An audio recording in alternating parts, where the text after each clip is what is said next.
Welcome to the France 24 Observers. This show is based on our network of observers, regular people who tell us what's going on where they are and send in photos and videos to document it. We verify it all here in Paris and bring the best to you. In early October, work was supposed to begin on the biggest telescope in the world, on top of a dormant volcano in Hawaii. A groundbreaking ceremony was held, but it was interrupted by native Hawaiians, who see Mauna Kea as much more than just a volcano. Joshua is one of them. We call it the TMT, the 30-meter telescope.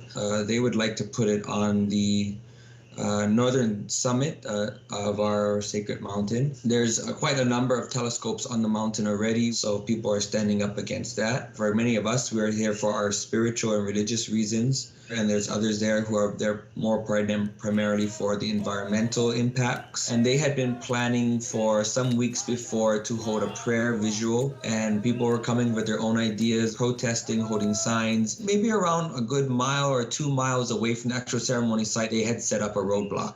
It was both police officers as well as University of Hawaii Rangers. And then so we began to sit in there. We were able to share with them our thoughts, through our signs, through our songs. It's a very important thing for us Native Hawaiians as well in these sacred places for us to conduct ourselves properly. This was just a formality for them, but really it was a symbolic win. For our Native Hawaiians, the mountain Mauna Kea is our ancestor.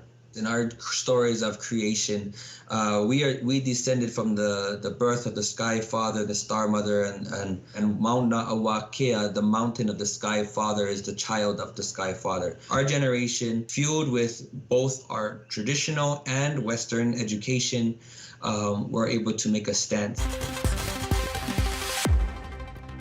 Our next observer takes us to the south of Sudan, to the remote Nuba Mountains.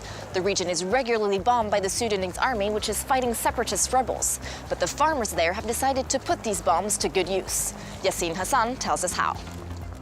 The road has been blocked. The government of Sudan stopped everything. The humanitarian and non-NGOs stops to access to Nuba people. There is no way out for the Nuba people to survive. They have to be creative. When the bombs comes and they exploded and they remain with shovels, then they take to the blacksmith.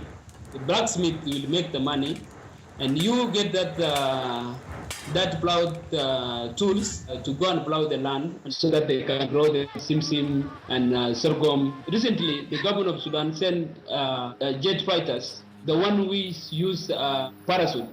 They take it and use it for the rope. And then they tie the animals, they use it to the bed. They think beyond. Because of this war, they think beyond of everything before. As we said, the government of Sudan targeted civilians whenever they get up. No civilian has been killed close to the front line. Only kids are dying. Only old people. That's the only people who are being bombed. And now for some of the other images sent in from around the world this week by our observers. We head to central Iran, to the city of Haji Abad. This was the reaction of spectators when they learned that a famous Iranian actress, Narges Mohammadi, decided to leave the show just minutes before she was supposed to get on stage. She was angry that the city's imam had told the audience that she was going to wear a chador during the show. A chador is a full body cloak.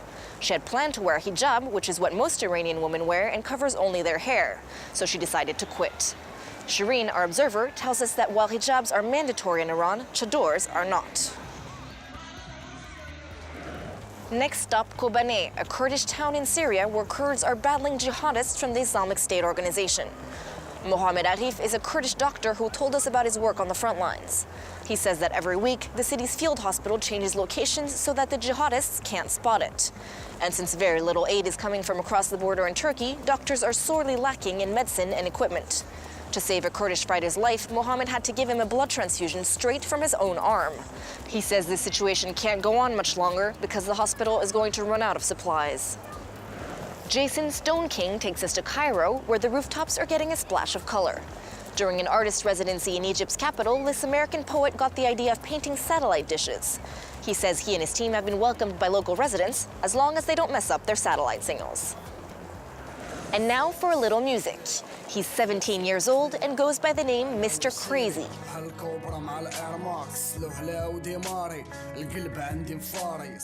This young rapper describes life in Casablanca's poorest neighborhoods. In his latest clip, actors pretend to take drugs and engage in violence. This honest depiction did not sit well with the authorities. Mr. Crazy was arrested in August and accused of immoral acts. He should be freed in early November. Our observer, Mouad Belghawat, who is also a rapper, says this is a parody of justice.